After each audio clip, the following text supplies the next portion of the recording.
Estimados irmãos, saudações, sejam bem-vindos a mais uma edição do nosso Master Coach em prol da ministração da palavra. Esta série de Master Coach é infundida na variante de coaching espiritual, que é uma linhagem de coaching ou de empoderamento com vista à materialização do nosso propósito, da nossa missão, que é desenvolver novos discípulos pelo Espírito Santo. Como tal, nós pretendemos desenvolver e inculcar em cada um dos nossos seguidores a autonomia espiritual para que estes, através do uso do Evangelho, possam tomar posse das promessas vertidas no próprio Evangelho, na Boa Nova, anunciada pelo próprio Senhor, que é a cabeça da nossa igreja, aqui constituída por todos nós. Para o tema de hoje, fazendo uma escatologia, recuperando o que nós falamos, conversamos, refletimos na aula passada, foi sobre o Evangelho de Marcos, em que nós vimos o início da vida pública de Cristo, ou do ministério de Cristo, que ele escolheu criteriosamente que iniciasse a sua missão ou a sua vida pública precisamente na Galileia. Lá teve como objetivo escolher os 12, aqueles que constituíram os seus discípulos. E depois, tendo-os arrastado em multidão, ele subiu até o monte e lá de cima escolheu os 12, chamou-os até si, aconselhando para que eles com ele convivessem e dali pudessem receber o poder para ir proclamar o Evangelho, bem como o poder para curar e o poder para expulsar demônios. Para a aula de hoje, temos como proposta de tema a missão de Jesus em Jerusalém. Esta reflexão vai ter 6 partes. Portanto, os primeiros 2 pontos são os atos preparatórios um pouco antes da entrada em Jerusalém, que são precisamente um pecador que se converte. Segunda parte, as 10 minas confiadas. A partir da terceira parte, que é precisamente a entrada em Jerusalém. 4, discussão sobre a autoridade de Jesus. 5, a parábola da vinha e dos vinhateiros. E 6, a questão do tributo. Como vides destas 6 partes, temos ali 2 parábolas. A primeira é a parábola das 10 minas e a segunda destas é a parábola da vinha e dos vinhateiros. Então, como tal, nós estamos aqui a olhar para a vida pública de Cristo. Nesta fase, ele já cumpriu a sua missão na Galileia e ele já pretende, então, rumar ou romper para Jerusalém. Quando ele está a caminho de Jerusalém, um pouco antes de chegar a Jerusalém, entrando por Jericó, ele existia nesta zona em Jericó, nessa altura, um publicano chamado Zaqueu. Zaqueu era chefe dos coletores de impostos. Ele, como tal, era tido como um pecador, como um homem impuro. Porque aqueles que se dedicavam à coleta de imposto, por um lado, eram mal vistos pelos pobres, que sentiam que lhes eram subtraídos até aquilo que não tinham ou pouco que tinham, e também porque no grupo destes existiam aqueles que também roubavam, que enganavam, então havia um sentido, um senso sobre um sentido de pecador para estes que se dedicavam à atividade de coleta de impostos. Zaqueu era um destes, fazia parte de um sistema econômico corrupto, por assim dizer. Então, quando Zaqueu ouviu que Cristo iria passar por aquela zona, ele tinha uma baixa estatura e ele começou a pensar: como é que eu vou conseguir ver a Cristo, este que eu tenho ouvido falar dele? E nasceu nele esta preocupação. Então, ele tentou, antecipando-se às massas, indo à frente, mas a multidão era muita, que ele nem sequer conseguia antecipar essas multidões. Então ele entendeu correr no sentido contrário. Ele correu antecipando-se para uma outra zona pela qual Cristo iria passar, encontrou uma árvore, ele trepou, subiu essa árvore e ficou ali por cima da árvore, porque ele, como tinha baixa estatura, ele queria ter a oportunidade de ver a Cristo. Ele é quem queria ver a Cristo.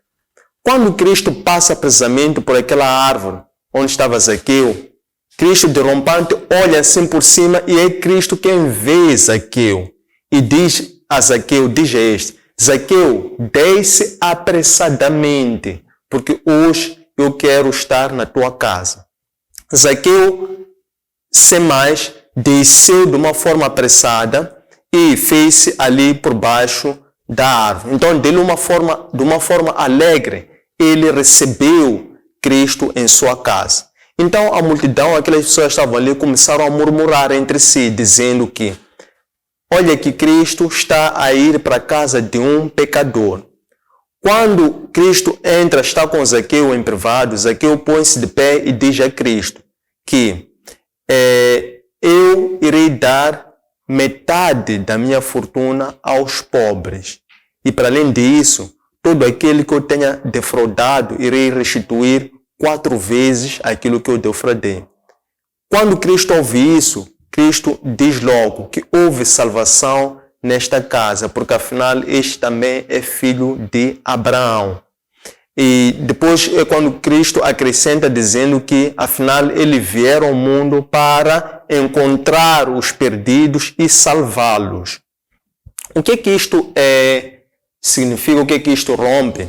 É que Zaqueu foi salvo não pela sua atitude de arrependido, dizer que iria doar metade da sua fortuna aos pobres e queria restituir 4 vezes aquilo que teria levado fraudulentamente. Não foi por esse ato que Zaqueu foi salvo. Zaqueu foi salvo porque ele recebeu Cristo em sua casa. Isto faz-nos recuperar a antiga tradição da visitação, que tem como epílogo a figura de Abraão. Abraão, que foi esse hóspede que recebeu os 4 anjos que passaram por sua casa. Abraão poderia fazer vista grossa e até ignorá-los, mas Abraão, sem conhecer esses homens, mas vendo que eram homens estrangeiros, ele recebeu alegremente em sua casa e depois fez questão de servir-lhes, que lavasse os pés deles e que lhes servisse uma refeição. E aqueles homens, não recusando por verem a diligência, o serviço, a entrega do Abraão, eis que Abraão corre e fez aquele serviço. Então Zaqueu teve essa postura. Por um lado, temos essa postura de Zaqueu. Por outro lado, se nós olharmos para aquilo que é a lei de Moisés, no livro de Levíticos e no livro de Números, diz que ali reza o ato sobre a restituição. A restituição o que é? Qual é a forma de expiação que alguém que tenha ganho algo fraudulentamente tenha que fazer para que este pecado lhe seja perdoado. De acordo com a restituição na lei mosaica, todo aquele que tenha levado algo fraudulentamente deve devolver 4 vezes aquilo. Deve devolver o que levou fraudulentamente e mais 20% daquilo que levou. Mas Zaqueu deu muito mais do que isso, porque Zaqueu disse que iria dar metade da sua fortuna e iria também dar 4 vezes a tudo que tenha levado fraudulentamente de alguém. Depois disto acontecer, isto foi em Jericó, estavam em iminência de entrar em Jerusalém, mas dentre os discípulos, eles estavam ansiosos para que vissem os mistérios do reino dos céus acontecer. Então é quando Cristo decide lhes contar esta parábola, dizendo-lhes assim, que existia um homem que teve a necessidade de se ausentar daquele reino para ir a um outro reino, para ele tomar posse desse reino, e depois ele haveria de voltar para este reino inicial, esse ponto de partida. Então, ele chamou 10 dos seus servos e confiou a esses 10 dos seus servos 10 minas. E depois ele partiu, ausentou-se. Quando ele parte, por detrás dele, nas costas dele, enviam uns embaixadores que foram dizer àquelas pessoas para que eles não fossem diligentes na conservação e no uso daquelas minas, porque eles não queriam ser governados por aquela pessoa. Entretanto, aquele dono das minas ausenta-se. Depois de muito tempo ele volta. Quando ele volta, ele manda chamar os seus 10 servos. E o primeiro disse-lhe: Senhor, aquela mina que tu me deste, eu converti em 10 minas que estão aqui. Então esse senhor disse: você é um servo bom, e como tal, vou lhe dar autoridade para governar sobre 10 cidades. Apareceu o segundo servo, disse: a mina que me deste, eu converti em 5 minas, eis-las aqui. Disse: servo bom, então vais ter o poder, a autoridade de governar sobre 10 cidades. Depois veio um terceiro servo, disse: aquela mina que me deste é esta, eu escondi sobre um lenço, porque eu sei que o Senhor é severo e que o Senhor também levanta de onde depositou e também colhe do que semeou. Então eu, por medo, escondi esta mina, está aqui.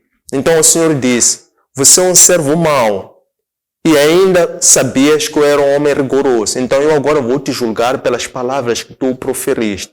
Como tal, essa mina que tens, vais dar àquele que mais multiplicou, dê àquele que tem 10 minas. Então aqueles que estão ali ouvem, dizem: mas este já tem 10 minas. Então o Senhor disse: pois assim está escrito, pois aquele que não tem, até aquilo que não tem será tirado e será dado àquele que muito tem.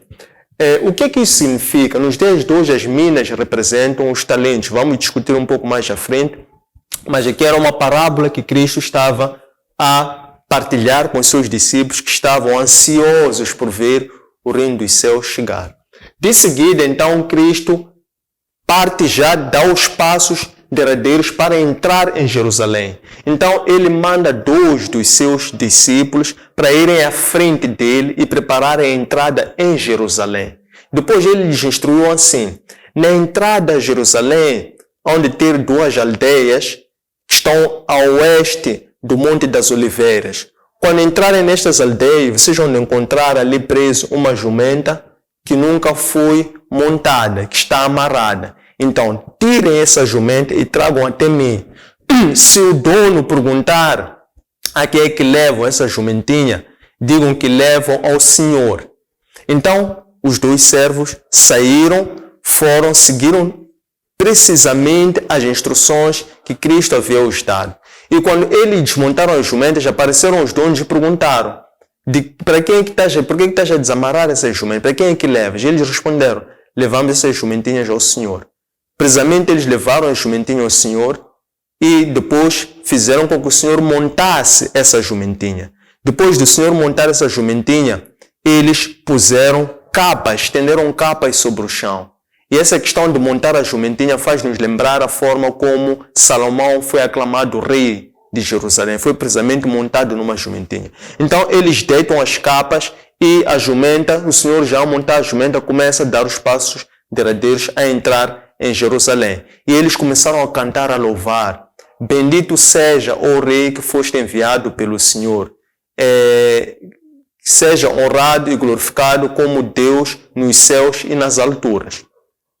Quando eles estão a louvar, a dizer isso, então alguns fariseus estavam ali e disseram: Mestre, Cristo, repreenda os seus discípulos.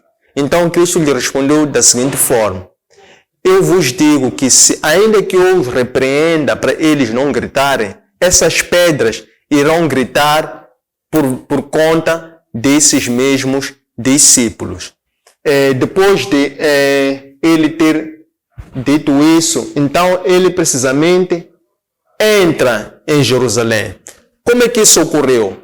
A entrada em Jerusalém teve 3 etapas. A primeira etapa foi esta entrada propriamente dita, montada numa jumentinha. O segundo ato foi que ele começou a chorar. Teve uma manifestação humana quando viu a cidade de Jerusalém, ele entrar em Jerusalém, porque ele começou a lembrar-se daquilo que era a grave condenação que iria recair sobre Jerusalém, na qual a cidade iria ser destruída, os próprios concidadãos iriam ser destruídos, inclusive os seus filhos, que nada iria ser poupado. E o terceiro e último ato que marca a entrada de Cristo em Jerusalém foi precisamente a sua ida ao templo. Chegado ele ao templo, então encontrou o templo assaltado por vendedores. tendo chegado a Jerusalém, encontrou este assaltado por vendedores. Por um lado, esses vendedores são aquelas pessoas que queriam criar algumas comodidades aos visitantes do templo. Mas Cristo, quando chega lá, ele ficou irritado pela presença daqueles vendedores que estavam a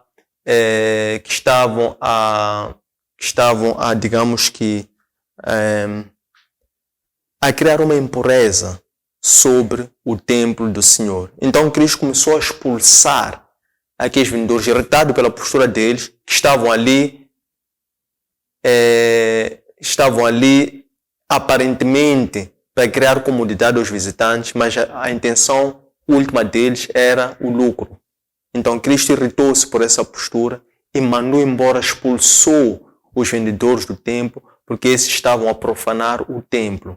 Então, quando ele expulsa os vendedores do templo, ele começou a ensinar no templo. A ensinar o quê? A palavra, a ensinar o evangelho, que é a boa nova.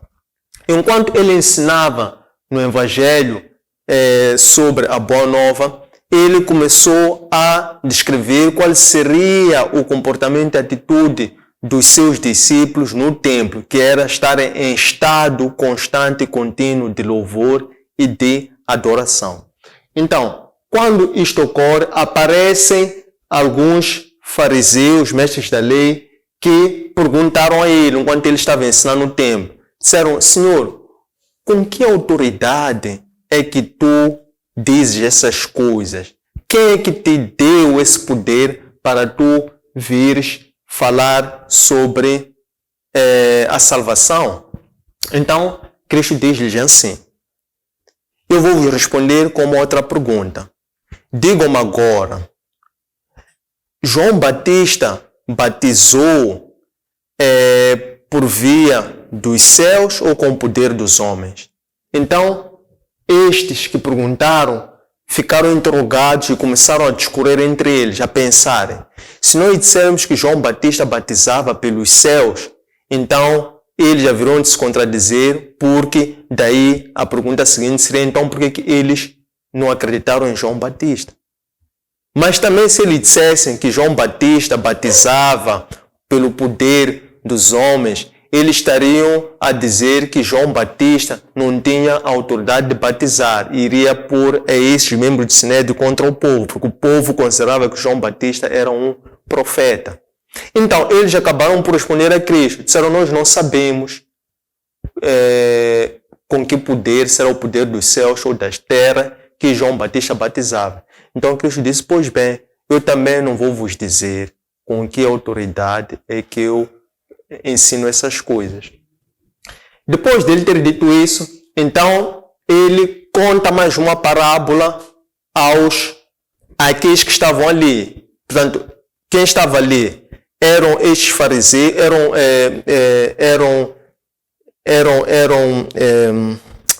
estes doutores na lei, mestres na lei, fariseus, membros do Sinédrio. Então ele conta dessa parábola. Estava também algumas pessoas que estavam ali a acompanhar essa discussão. Então ele diz-lhes assim, que existia um homem que plantou uma vinha. Depois ele ter plantado essa vinha, ele teve a necessidade de se ausentar por longo tempo. E como tal, ele arrendou essa vinha para uns vinhateiros.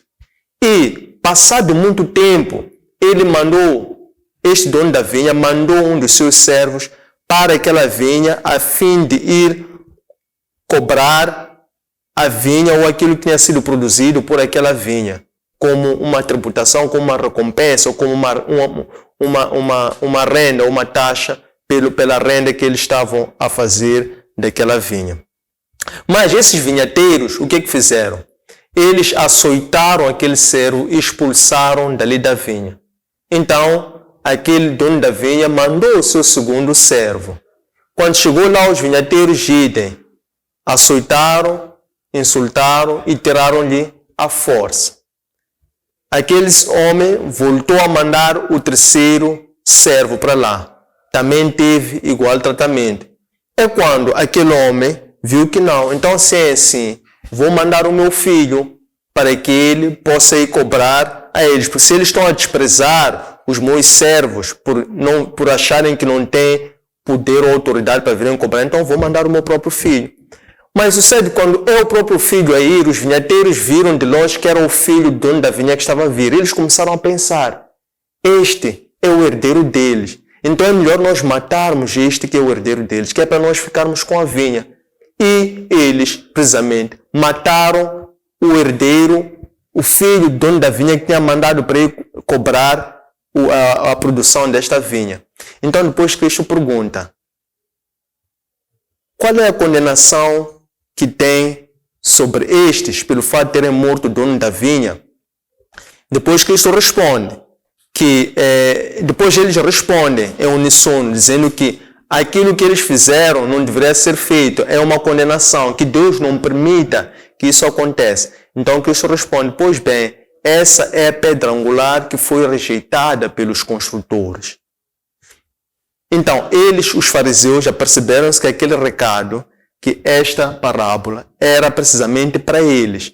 Eles queriam assaltar, matar, deter Cristo, mas estavam intimidados com medo porque estavam ali testemunhas, povo que estava a acompanhar aquilo que estava a ocorrer. Então, depois disso acontecer, então estes, os fariseus, mandam alguns espiões disfarçados de homens justos para frente, que era para eles irem inquirir, irem indagar, irem encontrar alguma culpa, algum deslize, alguma falha em Cristo. Então, estes disfarçados espiões que foram mandados pelos fariseus, pelos doutores da lei, pelos membros de Sinédrio, quando chegaram lá, perguntaram a Cristo, disseram, mestre, nós sabemos que tu tens um amplo conhecimento e domínio sobre a lei do Senhor e que tu ensinas com muita mansidão e com muita profundidade e com muita segurança acima de tudo. Então diz-nos, nós temos uma dúvida. A quem é que nós devemos o tributo? A César? Então Cristo, em resposta, diz-lhe assim, dê-me um denário. Eles levaram um denário, mostraram. E Cristo perguntou, este é o forjo que está aqui no denário, quem é que pertence? Eles olharam e disseram que este denário, este alforje que está aqui no denário, é de César. Então Cristo disse, pois bem, então dê a César aquilo que é de César, que é o que? Dinheiro, que é o tributo. Então dê esse dinheiro, dê o tributo a César. E ele fechou a si mesmo. O que ele estava a querer transmitir? Ele estava a querer transmitir em forma de recado, porque sabia que aqueles eram espiões que tinham sido enviados pelos membros de Sinédrio. Ele estava indiretamente a dizer para os membros de Sinédrio se ocuparem das coisas de Deus e não se ocuparem das coisas de César. Com isso, ele estava a deixar claro que ainda que nós devamos tributo ao Estado, mas nós devemos toda a nossa vida a Deus, porque Deus fez-nos a nossa imagem e semelhança. Tendo chegado a este ponto, fechamos este trecho que trouxemos para a nossa reflexão. Está aberta a sessão para interação na forma de questões, comentários, dúvidas, para que de seguida eu possa comentar. Muito obrigado.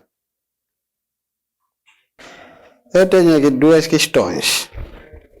A primeira é, depois de Jesus ter reconhecido o arrependimento do Zaqueu, passou a pertencer aos seus discípulos?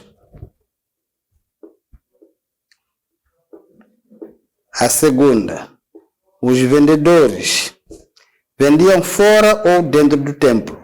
E quem eram? Eram crentes ou não? Obrigado.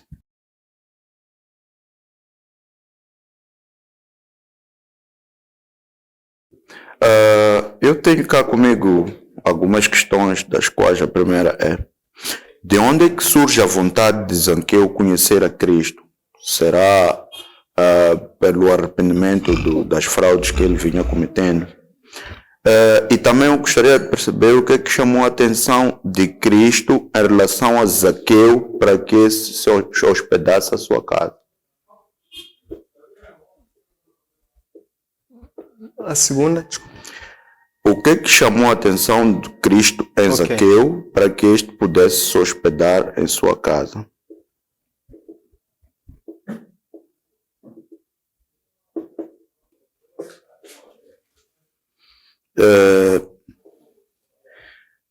Jesus Cristo entrando a Jerusalém manifestou um sentimento humano que foi chorar, porque Jerusalém seria destruído. Gostaria de perceber o porquê que Jerusalém seria destruído.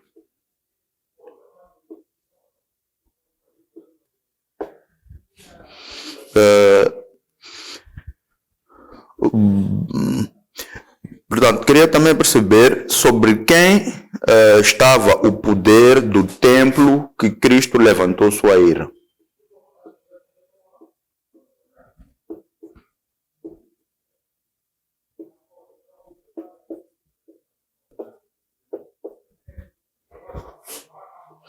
E também gostaria de perceber por que o sentimento de Cristo sobre os vendedores descreveu-se como ira. Sendo esse um sentimento carnal, humano, nosso.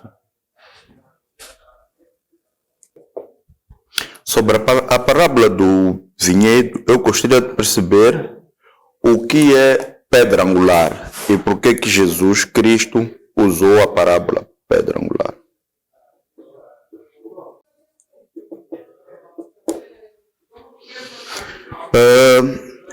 Qual foi a missão de Jesus Cristo em Jerusalém e como foi materializado?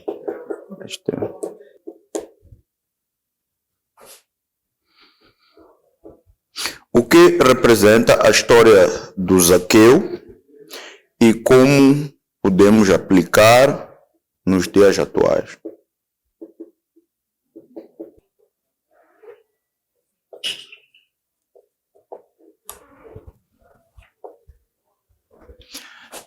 Por que escolheu-se por que Cristo escolheu a jumenta para a sua entrada triunfal em Jerusalém?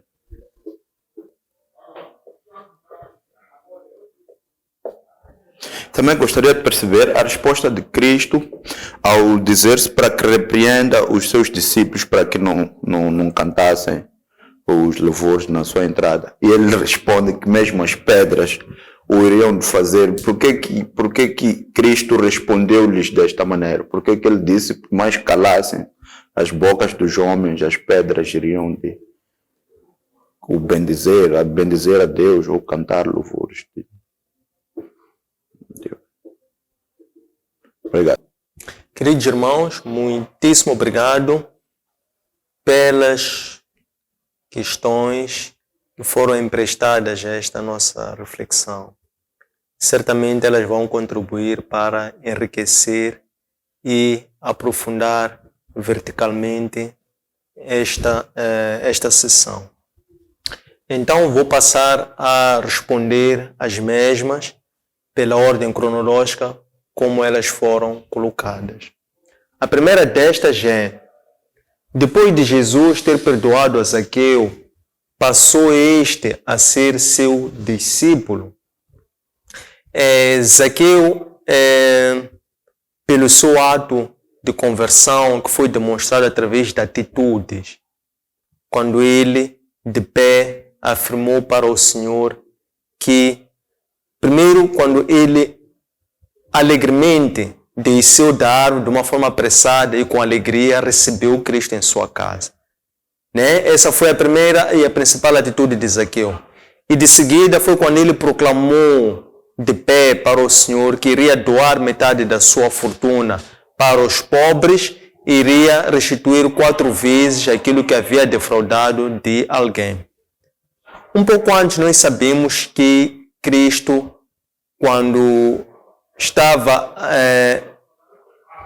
a evangelizar, apareceu um jovem rico que perguntou-lhe o que era necessário para entrar no reino dos céus. E Cristo respondeu-lhe: vende tudo o que tem e distribui para os pobres. Este jovem rico ficou triste, angustiado, deu as suas costas a Cristo e partiu.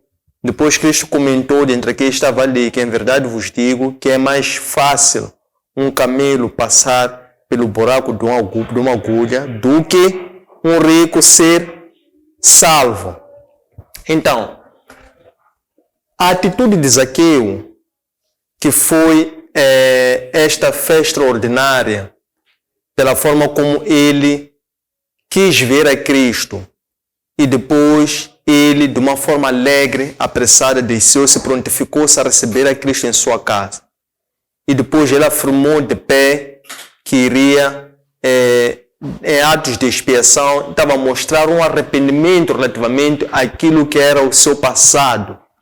Isto causou com que Cristo dissesse a Zaqueu que havia chegado a salvação àquela casa de Zaqueu, porque afinal Zaqueu também era filho de Abraão. Aquilo que se tratava era a questão da salvação. A salvação que seria a forma como os ouvintes, as pessoas que Deus estava a chamar ao arrependimento, iniciado a partir de João Batista, depois dado continuidade pelo próprio Cristo, era para que ele levasse a salvação os perdidos, porque a missão de Cristo era procurar os perdidos e salvá-los.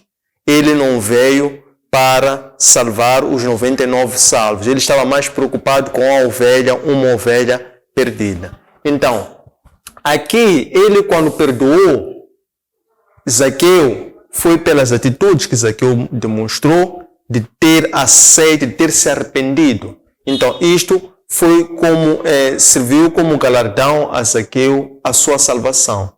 Não a ser um discípulo de Cristo. Os discípulos de Cristo até então eram 12. E foi com esses 12 que ele foi até o fim. É verdade que desses 12 houve um que caiu, mas Zaqueu não se converteu, não se tornou um discípulo de Cristo que teve aquele poder de ir divulgar o Evangelho, libertar, curar, expulsar demônios.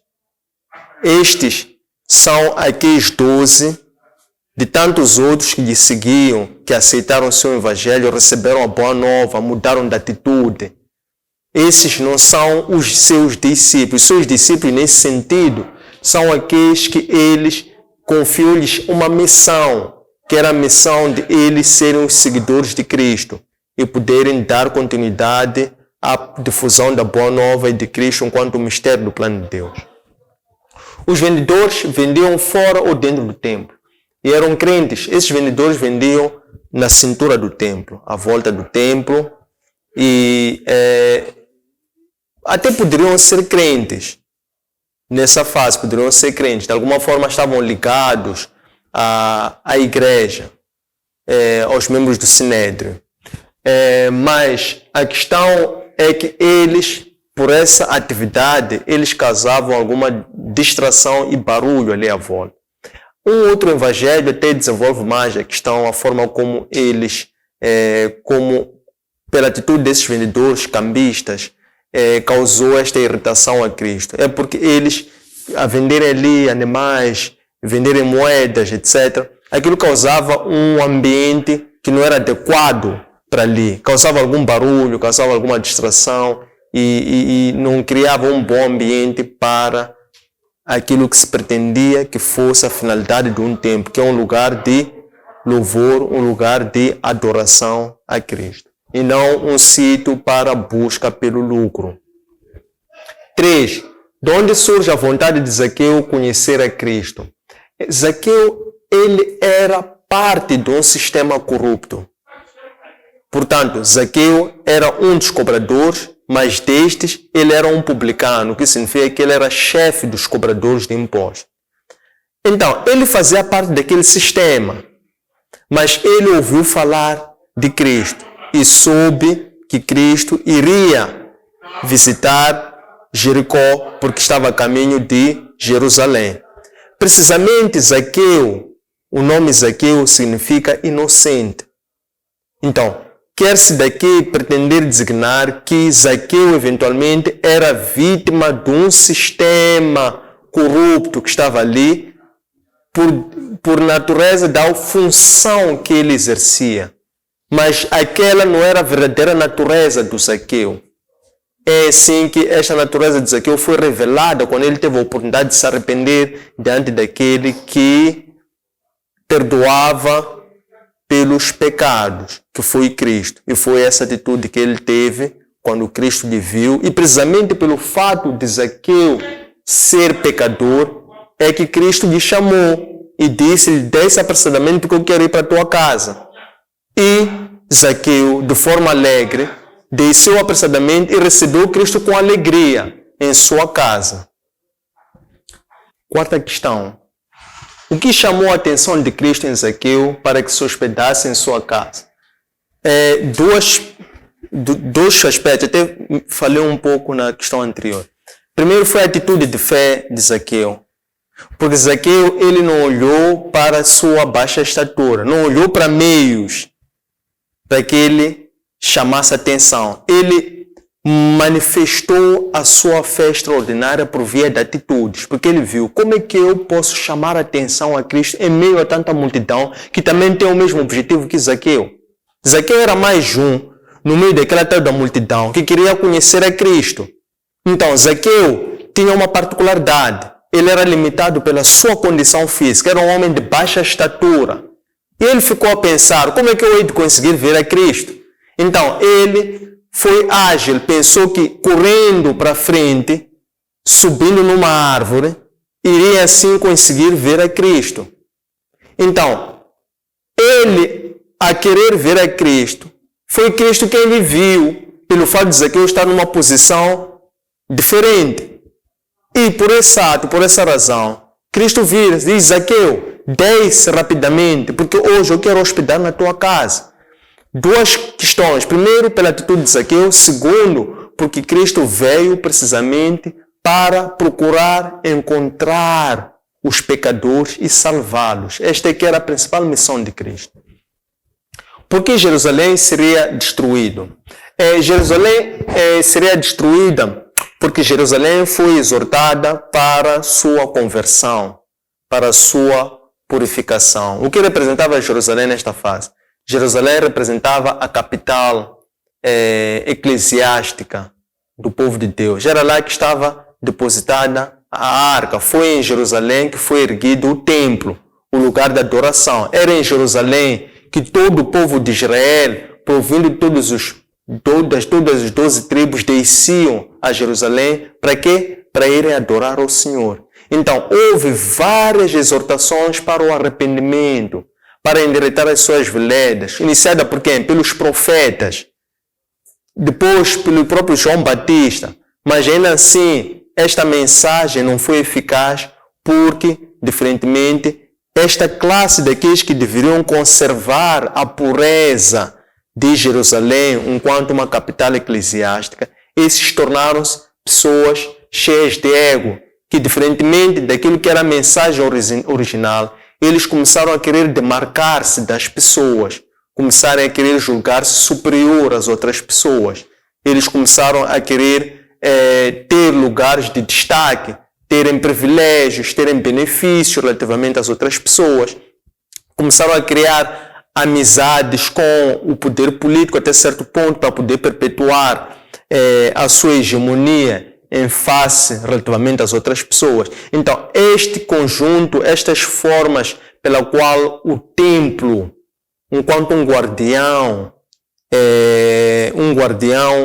da arca de Deus, enquanto o depósito local de culto, de adoração e de louvor, estes não deram conta do recado. Isto é, estes não se aplicaram ao fundo como povo, geração eleita, como filhos de Levi, enquanto sacerdotes levitas, para que pudessem guardar a santidade ou o santuário de Cristo no templo. Então, Jerusalém era visto como o templo, como o local da adoração. Então, foi este conjunto de atos que tornou Jerusalém ou este culto não puro. Então, foi isto que ocasionou a destruição de Jerusalém. quem estava o poder sobre o templo que Cristo levantou a sua ira? Sim, como eu dizia, então, quem detinha o poder sobre o templo era aquela classe dos sacerdotes, eram os fariseus, eram os escribas, eram os doutores da lei. Estes é que detinham o poder sobre o sinédrio. Estes que eram considerados os membros do sinédrio. Esses eram considerados filhos de Levi. Filhos de Levi, no entanto, que aquela linhagem que tinha a missão de exercer o serviço litúrgico diante da arca, eram esses que tinham lugar de destaque dentro de um templo, eram esses que iam até ao lugar santo e o santo dos santos, eram esses que eram os sacerdotes, eram esses que faziam a ponte, que eram os porta-vozes entre o povo e Deus. Então, esses é que tinham o poder sobre o templo. Eram esses que Cristo veio para combater, que ele por vários momentos advertiu, demarcou posição relativamente a esses, e foram esses que depois se levantaram como seus inimigos, por causa do evangelho da verdade que Cristo levou. Então foram esses que, por causa dos milagres, prodígios, que era aquilo que Cristo estava a trazer, que era uma mensagem diferente da mensagem que eles veiculavam. Então isso começou a criar o povo começou a desacreditar nestes membros do Sinédrio, começou a confiar e a seguir a Cristo. Então isso causou uma divisão nas pessoas. É por isso que eles, a dado momento, começaram já a maquinar, matar a Cristo, porque Cristo era para eles um inimigo, um empecilho.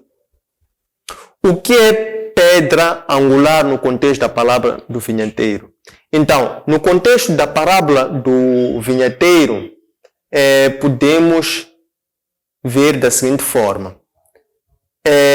A vinha, o dono da vinha era Deus Pai. Os vinhateiros são os sacerdotes, os escribas e os fariseus. Os servos que o dono da vinha foi enviando são os profetas, foram rejeitados, foram negados, foram humilhados. E o filho do dono da vinha é o próprio Cristo. Então, o Cristo é que é essa pedra angular, porque ele foi morto pelos donos da vinha, porque eles quando viram Cristo a vir, disseram, este é o herdeiro dele, então vamos matá-lo, para nós ficarmos com a vinha para nós. Então, Cristo é essa pedra angular que os construtores rejeitaram, mas a pedra angular é que é a pedra mais importante que suporta toda uma construção. Se é uma pedra angular, a construção desaba, rui. Então, essa pedra angular que foi rejeitada pelos construtores, quem? Os vinhateiros. Qual foi a missão de Cristo em Jerusalém e como foi materializada?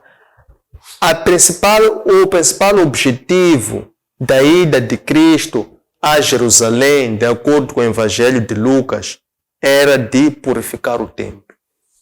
Esse foi o objetivo da ida de Jesus a Jerusalém. Mas ele, quando entra em Jerusalém, houve 3 atos. Houve o primeiro, que foi a preparação da entrada, quando ele envia 2 de seus discípulos, e depois monta a jumentinha, e quando já está mesmo a entrar já dentro de Jerusalém, o segundo ato foi quando ele chora ao olhar para Jerusalém, quando veio sobre ele toda aquela angústia, aquela tristeza profunda pelo fato daquilo que iria suceder a Jerusalém, porque eles tinham ignorado os apelos que tinham sido enviados antes. E o terceiro e último ato foi precisamente quando ele foi para o templo. Ele dirigiu-se ao templo. E quando vai ao templo, encontra lá os vendedores e os cambistas. É quando ele expulsa-os e depois ele entra no templo e começa a ensinar o quê? A palavra, a boa nova, o evangelho. O que representa a história de Zaqueu e como podemos aplicar nos dias atuais?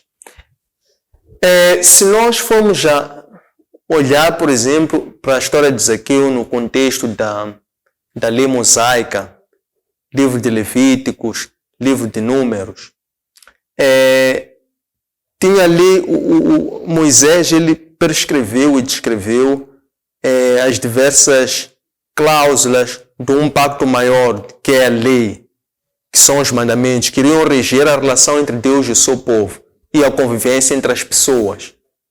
Então, um dos perigos da comunhão das pessoas com Deus eram precisamente nas injustiças sociais das relações entre as pessoas. Então tinha a figura do defraudador, ou de quem rouba, ou de quem engana. Este é daí que vem a questão da restituição. Dizia-se que a quem levar do trem algo de uma forma fraudulenta, de uma forma irregular, então este deveria devolver o que levou e por cima disso dar mais 20% daquilo que levou. É o que estabelecia a lei. Mas, porque Zaqueu, ele não estava somente apegado à lei, ele fez muito mais do que a lei. É verdade que também a lei estabelece que no caso daquele foi encontrado enquanto roubou gado, enquanto tirou gado, deveria devolver até 4 vezes. Zaqueu, ele extravasou a lei, porque ele não só deu acima do que a lei previa, que era devolver e dar mais 20%, portanto Zaqueu disse que iria dar 4 vezes mais, e também ele doou metade da sua fortuna aos pobres. Então, quando nós perguntamos o que representa a história de Zaqueu e como podemos aplicar nos dias atuais, é que a salvação é para todos e que Zaqueu, ele fazia parte de um sistema corrupto. Embora o seu nome dissesse ou significasse inocente, o teólogo está aqui a querer dizer que Zaqueu era também vítima ou parte de um sistema maior, do qual ele fazia parte desse sistema. Então aqui há que diferenciar uma coisa que é a função ou a atividade da pessoa e outra coisa que é a sua atitude, ou a sua postura, ou o seu comportamento. Este Zaqueu começou a demonstrar atos dignos de salvação quando ele aceitou receber Cristo em sua casa e depois por atitude demonstrou que era uma outra pessoa, era uma outra criatura através do arrependimento. Por que Cristo escolheu a jumentinha para a sua entrada triunfal em Jerusalém? Cristo escolheu a jumentinha porque Cristo era tido, considerado como um rei humilde. Então, no caso dele, ele queria entrar e ser aclamado como um rei. E ele assim o foi, porque foram os próprios discípulos que assim o fizeram. Eles começaram a lhe aclamar como rei em festejo, em jubilo, pelas maravilhas, por aquilo tudo que eles tinham testemunhado, pelos milagres, pelos prodígios, pelos sinais, tudo aquilo que eles tinham visto, testemunhado em Cristo, eles estavam a aclamar a ele como rei. Ele não entrou em Jerusalém para ser aclamado como filho de Davi. Ele entrou para ser aclamado como rei. Então, ele montou-se numa jumentinha que representa a humildade dele. E aqui traça-se um paralelo pela forma como também Salomão tomou posse enquanto rei de Jerusalém, sucedendo ao seu pai Davi. Foi também montando uma jumentinha. Por que Cristo respondeu que ainda que os discípulos calassem, as pedras gritariam? O que acontece aqui é que são, mais uma vez, os inimigos de Cristo, por assim dizer, que, observando este movimento de entrada de Cristo a ser aclamado como rei em Jerusalém, foram os próprios sacerdotes que disseram, instigaram a Cristo para que ele repreendesse os discípulos. Mas só os discípulos estavam a fazê-lo por si. Então é assim que Cristo disse: ainda que eu repreenda, porque se a vocês causa escárnio, mal-estar, desconforto, o fato de eles estarem a clamar como rei. Então, ainda que eu repreendesse para eles calarem, as pedras igualmente iriam gritar, iriam louvar a mim. O que está-se a querer dizer? Porque a pergunta por que Cristo respondeu assim? Então, o que ele estava aqui a querer dizer é que as pedras ainda assim iriam gritar em louvor a ele, ou então também poderia-se depreender que seria um grito pelo barulho que as pedras iriam fazer em ocasião da destruição do templo. Então, aquele barulho também seria a aclamação do rei, porque ele foi precisamente para purificar o templo, que incluía a necessária destruição e reconstrução do templo, como ele já havia dito antes, que ele haveria de ir para destruir e construir em 3 dias. Em suma, Cristo, quando entrou em Jerusalém, a ideia é que, basicamente, o calendário que poderia dele depender é que aquele tempo poderia ser um tempo prolongado. Mas foi um tempo relativamente curto, que compreendeu o que foi a sua paixão, a sua morte e a sua ressurreição. Que aquilo tinha que ocorrer ali para que ele depois subisse e adquirisse os plenos poderes lá nos céus. É daqui que vem a parábola das 10 minas confiadas, porque ele disse que ele teria que partir para um outro reino e depois ele haveria de voltar. Isto, ele tinha que morrer, renascer, ressuscitar, subir aos céus, adquirir os plenos poderes, constar à destra do Pai, para que depois voltasse. Para quê? Para julgar os Jerusalém, os membros de Sinédrio, de cima para baixo. O julgamento iria começar precisamente por aqueles que ele confiou os talentos. Quem são esses? São aqueles que são pessoas que têm a atividade ou a função de prestar o serviço litúrgico. Então, o julgamento sobre esses há de ser mais pesado do que o julgamento sobre os outros. Então, ele tinha que morrer, tinha que cumprir a sua missão através da paixão, morrer, ressuscitar, subir, isto é, adquirir este reino para depois voltar para este outro reino, para ele cobrar as 10 minas àqueles servos que ele havia confiado.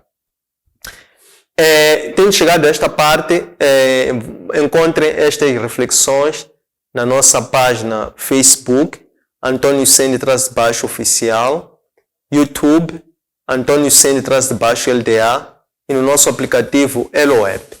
Um abraço de luz e até breve.